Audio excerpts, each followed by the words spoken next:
The fork clattered against my plate, breaking the silence that had settled over Vivian's dining room. I'd spent 3 hours making chicken pot pie from scratch, using Thomas's mother's old recipe. My late husband had loved this dish more than anything, and I thought maybe sharing it with his sister would bring us closer during this terrible time of grief. Instead, Vivian pushed her plate away with 2 fingers. Her eyes were cold when she looked at me across the mahogany table Thomas had helped her pick out years ago. "You really think cooking his favorite meal will make me forget what you are?" she said, her voice sharp enough to cut glass. I felt my chest tighten, confusion mixing with the hurt that was already living there since Thomas died. "What do you mean?" I asked quietly. She laughed, a sound without any warmth. "A gold digger, Marion. That's what you are. You married my brother for his money, and now you're sitting in my house pretending to grieve." I sat on Vivian's front porch with my suitcase beside me, watching rain clouds gather in the darkening sky. My wedding ring caught the light, glinting with memories. Behind me, I heard the deadbolt slide into place. Through the door, Vivian's voice reached me one last time.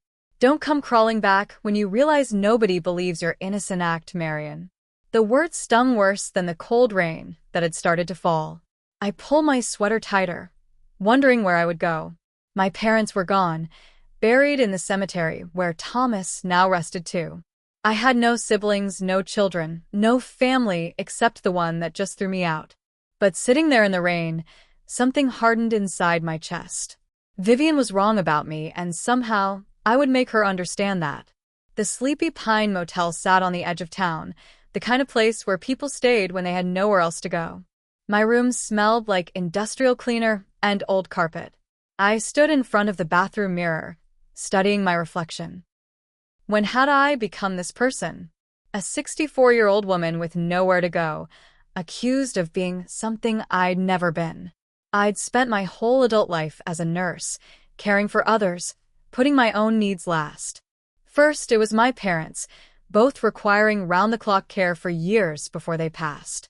Then it was my patients at the hospital, working double shifts because someone needed to. By the time I met Thomas at a church function, I was 59 years old and had almost given up on finding love. But he'd seen something in me worth cherishing. I opened my purse and counted the money inside, $300.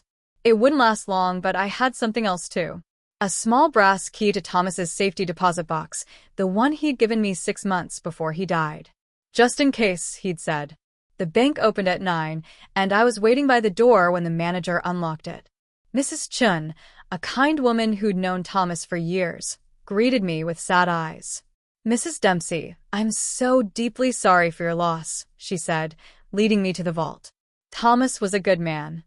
My hands trembled as she brought out the long metal box and set it on the table in the private room. Inside, I found a manila envelope with my name written in Thomas's careful handwriting. There was also a letter, sealed with wax. I opened the envelope first and nearly gasped. Property deeds, stock certificates, insurance policies, and a will, all dated 6 months before his death. Every document had my name on it. The house where Vivian lived, the one she claimed was hers, was actually titled to me. The small business Thomas had run for 30 years, its shares were transferred into my name. Even his truck was legally mine. My heart pounded as I realized what this meant. Vivian had been lying to me since the funeral. Raymond Marshall, Thomas's attorney, leaned back in his leather chair and studied the documents I'd spread across his desk. "Well," he said slowly, "this changes everything." I sat forward, gripping the armrests of my chair. She told me the house was hers, that Thomas wanted her to have it because I was just his wife for a short time. She said the business went to her automatically. Raymond shook his head, his expression darkening. "Vivian has been handling the paperwork since Thomas passed, and you were grieving. She took advantage of that time to position herself as the executor, even though this will clearly names you as the sole beneficiary." The room seemed to spin slightly. "So, everything she told me was a lie?" "Not just a lie," Raymond said carefully. "It appears she's been actively working to redirect assets that legally belong to you. This could be considered fraud." I thought about the nights I'd spent crying in that guest room while Vivian complained about my presence. What do we do now? I asked. Raymond's smile was thin but determined. We take back what's yours. I stood outside Vivian's gate 2 days later. Through the windows, I could see her in Thomas's reading room. I pressed the doorbell, my heart beating steady. When she opened the door, her fake smile appeared. Marion, what a surprise. Did you forget something? I held up the folder containing the will and deeds. Actually, you forgot something. The truth. Her smile faltered. I don't know what you're talking about. You're clearly upset. Grief does that to people. Thomas left everything to me, I said calmly. The house, the business, all of it. You've been lying since the funeral. Vivian's hand tightened on the doorframe. You wouldn't understand what's best for this family. I am the family now, I said quietly. She slammed the door, but not before I saw the fear in her eyes. My phone rang at 11 that night. The caller ID showed the bank's security number. Mrs. Dempsey, this is Calvin from security. We had an incident today I thought you should know about. I sat up straight, suddenly wide awake. What kind of incident? Someone attempted to access your late husband's accounts this afternoon, claiming to be you. They had identification and signatures, but our teller noticed discrepancies. We've frozen the accounts pending verification. My stomach dropped. Do you have security footage? Calvin hesitated. Yes, ma'am. Would you like us to send it to your email? 20 minutes later, I watched the video on my laptop screen. There was Vivian, clear as day, standing at the counter with what looked like my driver's license. She was signing documents, her hand moving in loops that somewhat resembled my signature, but weren't quite right. She'd practiced, I realized with cold clarity. She'd been planning this. I picked up my phone and called the bank back. Calvin, I need you to freeze everything connected to Thomas's name. Every account, every asset. And I need copies of that footage sent to my attorney first thing tomorrow morning. When I hung up, my hands weren't shaking anymore. A strange calm had settled over me, the kind that comes when you finally stop being afraid and start getting angry. Dale Morrison's office was above a hardware store on Main Street. Raymond had recommended him, saying Dale was the best private investigator in 3 counties. We met at the corner cafe, somewhere neutral where we could talk. Your lawyer explained the situation, Dale said, stirring sugar into his coffee. You want evidence that Thomas's sister has been interfering with your inheritance. I nodded, wrapping my hands around my own cup for warmth. I need to know everything she's done since he died. Every document she's touched, every lie she's told, every dollar she's tried to take. Dale studied me for a long moment. That kind of investigation takes time and costs money. Are you sure you want to go down this road? Once we start digging, there's no taking it back. I thought about Vivian's face when she called me a gold digger, about sleeping in that motel room, about all the years I'd spent caring for others while putting myself last. I don't want to take anything back, I said firmly. I want her to face what she's done. He smiled then, a real smile that reached his eyes. Then you're going to love what I find. Dale called me on a Tuesday morning, just 3 days after I'd hired him. I was folding laundry in the motel's tiny room. Found something interesting, he said without preamble. Can you meet me at my office in an hour? The files he spread across his desk made my stomach turn. Bank statements, transfer receipts, forged signatures, all bearing Vivian's fingerprints in one way or another. She's been siphoning money from Thomas's business account since the week after his funeral, Dale explained, pointing to highlighted transactions. Small amounts at first, probably testing to see if anyone would notice. Then larger ones. She's taken almost $40,000 in 3 months. I stared at the numbers, each one representing another betrayal. Thomas built that business from nothing. He worked 60-hour weeks for 30 years to make it successful. And his sister has been treating it like her personal bank, Dale said grimly. But here's the thing, every transaction is documented. Every forged authorization, every fake invoice. It's all here.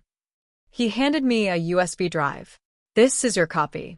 I'd suggest giving it to your attorney and possibly the police. I closed my fingers around the small drive, feeling its weight. Not yet, I said slowly. First, I wanted to know I'm coming. The Spring Garden Charity Gala was Vivian's favorite event of the year, the place where she performed her role as a pillar of the community. She'd been organizing it for a decade, using it to network and gather praise. I hadn't planned to attend, but Dale's information changed my mind. I wore the navy dress Thomas had bought me for our first anniversary. Around my neck was the pearl necklace he'd given me on our wedding day. When I walked into the country club ballroom, conversations stuttered and died. People stared, whispering behind their hands. I'd been invisible at Thomas's funeral, just the grieving widow in black. Tonight, I was impossible to ignore.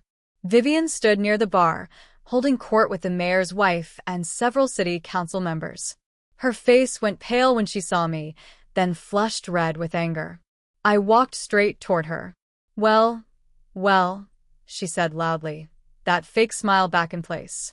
I didn't expect you to show your face here after everything. I smiled back, just as false, just as bright. You'll be seeing a lot more of it very soon. Before she could respond, I slipped a plain white envelope into her designer purse and walked away, leaving her surrounded by curious faces asking questions she couldn't answer. The envelope I'd left in Vivian's purse contained a single sheet of paper with 3 words typed in the center. I know everything. By morning, the real envelopes had gone out, sent by Dale to every local news outlet with documentation of Vivian's fraud. I sat in my motel room with coffee and a blueberry muffin from the gas station, watching the news on my laptop. The story broke at 6:30, right during the morning broadcast. Local businesswomen under investigation for embezzlement, the headline read. They showed a photo of Vivian from last night's gala, smiling and oblivious. The reporter detailed suspicious transactions from Thomas Dempsey's business accounts, forged documents, and an ongoing investigation. They didn't name me, but they mentioned that the legitimate heir had come forward with evidence. By 8 o'clock, my phone was ringing. Vivian's number flashed on the screen over and over. I let it go to voicemail the first 5 times, listening to her messages grow increasingly desperate. Marian, we need to talk.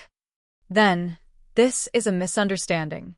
Finally, please, you're destroying everything. On the 6th call, I answered. Hello, Vivian. You can't do this to me, she hissed. I have a reputation, a standing in this community. So did Thomas, I said quietly, until you tried to steal everything he built. Vivian's voice shook on the other end of the line, all pretense of superiority gone. Marian, please, we can fix this. It's just a misunderstanding. I can explain everything to the investigators. Just tell them you made a mistake, that you were confused about the finances. I looked out the motel window at the parking lot. I thought about the chicken pot pie I'd made, about being thrown out in the rain, about every dismissive word she'd spoken. You called me a gold digger, I said, my voice steady. You threw me out of what was legally my house. You tried to steal from your own brother's widow while I was grieving. I was upset. I was grieving too, she stammered. People say things they don't mean when they're hurt. Maybe, I agreed. But people also do things that show who they really are. You chose to forge my signature and steal money. You chose to lie about Thomas's will. Those weren't grief, Vivian. That was greed. There was a long silence. Then, quietly, what do you want from me? I don't want anything from you, I said. I already have what's mine. What you took, you'll answer for. I hung up before she could respond. The phone rang again immediately, but I turned it off. I'd said everything that needed saying. Raymond Marshall's office felt different this time, more like a place of victory than desperation. He set a stack of papers in front of me, each one stamped and official. With the forged documents exposed and the will verified, ownership of the property reverts to you immediately, he explained. We can file for eviction, given that Vivian has no legal right to occupy the residence. How long does she have? Raymond adjusted his glasses. Legally, we can give her 30 days. But given the fraud investigation, we could make it sooner if you prefer. I thought about it, about the satisfaction of rushing this process. Then I thought about Thomas, about the kind man who'd loved his sister despite her faults. 30 days, I said. but I'll deliver the notice myself. Raymond raised his eyebrows. Are you sure that's wise? She might react badly. Let her react, I said, standing. I'm done being afraid of her anger. 2 days later, I drove to the house, the eviction notice in a crisp manila envelope. Vivian's car was in the driveway. I walked up the steps and rang the doorbell. This time, when she opened the door, there was no fake smile, just exhaustion and fear. I handed her the envelope without a word. She opened it right there, her hands trembling as she read. 30 days, she whispered. You're giving me 30 days to leave Thomas's house. My house, I corrected gently. And yes. The thunderstorm hit on a Wednesday night, the kind that shakes windows and floods streets. I was reading in my motel room when someone pounded on the door. Through the peephole, I saw Vivian, soaked to the skin, her hair plastered to her face. I opened the door. She stumbled inside, dripping water on the worn carpet, her eyes wild. You ruined me, she screamed, her voice breaking. My friends won't return my calls. The charity board asked me to step down. The police questioned me for 3 hours. Everything I built is gone because of you. I closed the door quietly and stood facing her. I didn't ruin you, Vivian. You ruined yourself when you decided to steal from your dead brother. I needed that money, she sobbed, collapsing into the room's single chair. Do you have any idea how expensive it is to maintain that house, to keep up appearances, to live the life Thomas had? Then you should have gotten a job, I said simply, like I did for 40 years. She looked up at me, mascara running down her cheeks. He was my brother. He would have wanted me to have it, to be taken care of. If he'd wanted that, he would have put it in his will, I replied. But he didn't. He left everything to me because he trusted me. Vivian buried her face in her hands. What am I supposed to do now? Face the consequences, I said. And maybe, eventually, become someone Thomas would have been proud of. But that's not my problem anymore. She lifted her head, something desperate in her eyes. Please, Marion. I'm begging you. I thought about all the times I'd begged for scraps of kindness, all the years I'd put everyone else first. I hope you find peace, Vivian, I said honestly. But I'll never forget what you did. Moving back into Thomas's house felt strange and right at the same time. The rooms echoed with memories, but they were also full of Vivian's presence, things she'd moved or changed without permission. In the master bedroom closet, I found a storage key tucked into the pocket of Thomas's old work jacket. The storage unit was on the other side of town. Unit 42 was Thomas's, paid up for the next 5 years. When I opened it, I found it packed with boxes, all labeled in Vivian's handwriting. My hands shook as I opened the first one. Designer purses, still with tags attached. The second box held jewelry, expensive pieces I'd never seen Vivian wear.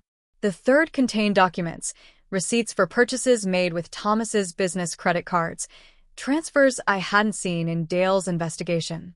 She'd been stealing for longer than anyone knew, squirreling away items and evidence in Thomas's own storage unit. I took photos of everything, methodical and careful. Then I called Dale. I found something you need to see. When he arrived, he let out a low whistle. This is more than embezzlement. This is systematic fraud over years, maybe since before Thomas died. Can we prove it? I asked. Every receipt has a date and signature, he said, already photographing the evidence. Oh, we can prove it. The reporters had been calling for days, leaving voicemails asking for my side of the story. I'd ignore them all until Dale suggested a different approach. Let people hear from you, he said. Right now, you're mysterious. Some of Vivian's friends are spreading rumors that you're vindictive, that you're exaggerating. One interview could change that. So I agreed to meet with Patricia Hughes from the local news station, a woman known for fair reporting. We sat in Raymond's office, professional and composed. Mrs. Dempsey, thank you for speaking with us. Patricia began.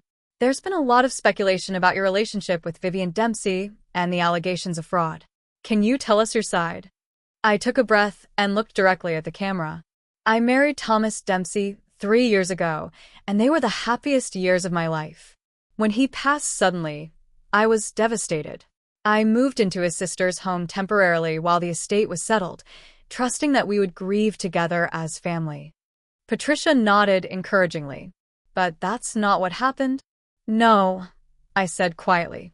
Instead, I was accused of marrying Thomas for money, treated poorly, and eventually thrown out. What I discovered later was that Vivian had been systematically stealing from Thomas's estate, forging documents, and lying about his will. Everything Thomas left to me, she tried to take. The camera kept rolling as I explained calmly, without anger, just facts. I only ever loved my husband. He left everything to me not because I asked, but because he trusted me to honor his memory. That's what I'm doing. The segment aired that evening. By midnight, the station's social media was flooded with supportive comments. Vivian had become the villain of her own story. Vivian came to the house one last time on a gray morning that smelled like rain. She looked different, smaller somehow, wearing jeans and a simple sweater. I was planting flowers in the front garden, Thomas's roses that had nearly died from neglect, but were starting to recover with care. I looked up when I heard her car. She got out slowly, carrying a small box.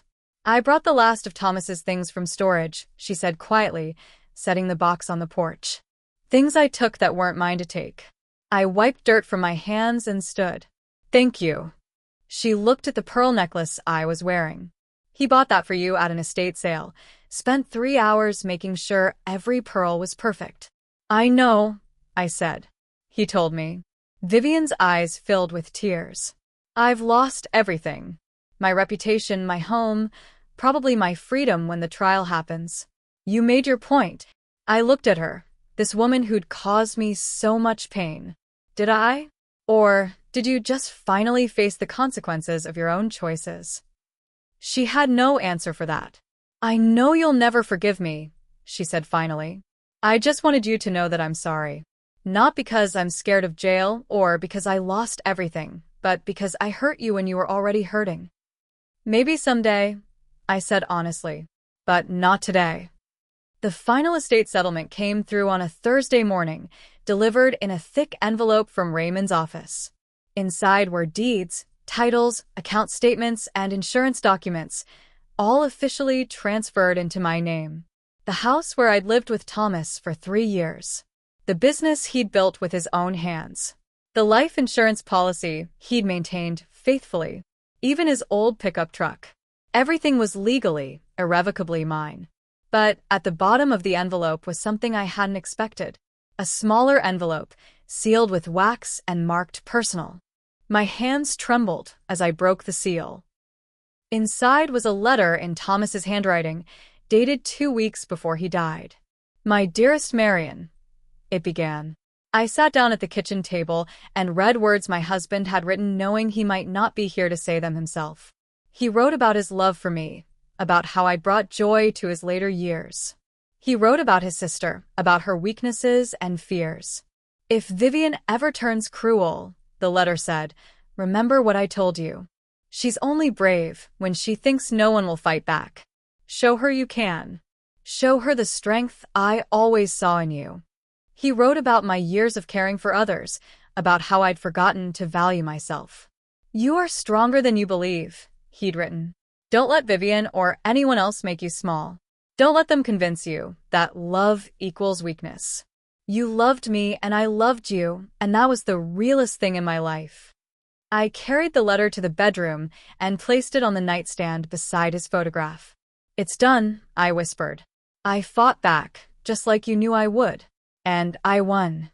The auction took place on Saturday morning at the county courthouse. Everything Vivian had purchased with stolen money was being sold to repay what she'd taken. I stood at the back, watching people bid. A handbag went for $200. A bracelet sold for $1,500. By noon, the auction had raised $47,000, almost exactly what Vivian had stolen. I approached the auctioneer and handed him a letter. This explains where the funds should go. The money was donated to Carolina Regional Hospital in Thomas's name, specifically to the oncology wing where he'd spent his final days. The hospital director called that evening.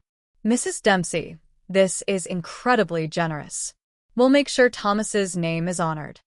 He was a generous man, I said. This is what he would have wanted. The local paper called it an act of grace. I called it balance. The first night truly alone in my house felt strange and peaceful. I walked through each room, remembering. The living room where we watched movies. The kitchen where he taught me his mother's recipes. The bedroom where we talked for hours. Everything was mine now, legally and emotionally. Not heavy with responsibility, but light with freedom. For the first time, I was truly independent. I'd spent my youth caring for my parents, my middle age working, and my later years supporting Thomas through illness. Now, at 64, I could discover who Marion was when she wasn't defined by who she was caring for. That night, I made tea and sat on the back porch. Revenge had tasted sweeter than expected, not because I'd hurt Vivian, but because I'd reclaimed something essential. My dignity, my rights, my voice. The knock on my door came early one Saturday morning, gentle and tentative. When I opened it, I found Michael, Vivian's son, standing on the porch. He was 32, with his uncle's kind eyes. We'd always gotten along well before everything fell apart. "Aunt Marion," he said hesitantly. "I hope it's okay that I came by." "Of course," I said, stepping back to let him in. "Would you like some coffee?" We sat at the kitchen table, the same one where Vivian had called me a gold digger months ago. Michael wrapped his hands around his coffee mug. "Mom's in a treatment facility," he said finally. "Not prison, not yet, but a place for people dealing with gambling addiction and financial problems. The lawyer worked out a deal." I nodded, unsure what to say. "She wanted me to tell you she's sorry," he continued. "She knows that doesn't fix anything, but she wanted you to know. She's in therapy, trying to understand why she did what she did." "And what did she discover?" I asked gently. Michael sighed. That she'd been competing with Uncle Thomas her whole life. He was successful, happy, loved. She felt invisible next to him, so when he died, she saw a chance to finally have what he had. But it wasn't really about the money. It was about feeling important. I thought about that, about how jealousy and pain could twist people into doing terrible things. "Tell her I hope she finds peace," I said finally. "I really do." Michael looked up, surprise in his eyes. "You mean that?" "I do," I said. "But forgiveness takes time." Spring arrived properly after that, warm and green, and full of new growth. I spent my days working in the garden, bringing Thomas's roses back to their former glory. Each morning, I'd go outside with my coffee and pruning shears, talking to the plants like Thomas used to do. The roses responded to care and attention, pushing out new shoots and unfurling petals in shades of pink and red and yellow. Thomas had planted them years ago, one for each important moment in his life. The red climber was for his parents' anniversary. The yellow floribunda marked the day he opened his business. The pink tea rose was for me, planted the week after we married. I added my own roses that spring. A white one for survival, a coral one for new beginnings, a deep burgundy one for strength. The garden was becoming something new, something that honored the past but grew toward the future. Neighbors would stop while walking their dogs, commenting on how beautiful everything looked. "Thomas would be proud," Mrs. Brennan from next door said one morning. "He loved this garden." "He did," I agreed. "That's why I'm taking care of it." One morning, while digging around the base of the pink tea rose, my shovel hit something solid. I carefully excavated around it. It was a small metal box, oxidized and weathered, buried deliberately beneath the rose he'd planted for me. I opened the box at the kitchen sink. Inside was a gold locket on a delicate chain. I cleaned it and opened it. Inside was a photograph of Thomas and me, taken at the church picnic where we'd first met. We were standing under an oak tree, both laughing. His hand was on my shoulder, my head tilted toward him, the beginning of something that would change our lives. On the back of the locket, Thomas had engraved, "For Marion, you are my calm in every storm." I sat at the table, crying, but they weren't sad tears. They were tears of gratitude for the years we'd had, for the love we'd shared, for his foresight in leaving me this message when I needed it most. The locket became my most precious possession, more valuable than all the property deeds combined. It was proof that I'd been loved completely, that I'd been seen and valued. I wore it every day after that. Months passed, turning into a year, then approaching 2. I stood on my front porch one morning, watching the sunrise paint the sky in shades of gold and pink. The irony wasn't lost on me. Standing in my own home watching golden light spread across my garden, the same woman Vivian had called a gold digger. But I'd never been after gold or money or things. I'd been after something much simpler and much more valuable: love, respect, dignity, peace. Thomas had given me all of those things, and when others tried to take them away, I'd fought back. Not with anger or revenge for its own sake, but with the quiet strength of someone who finally understood her own worth.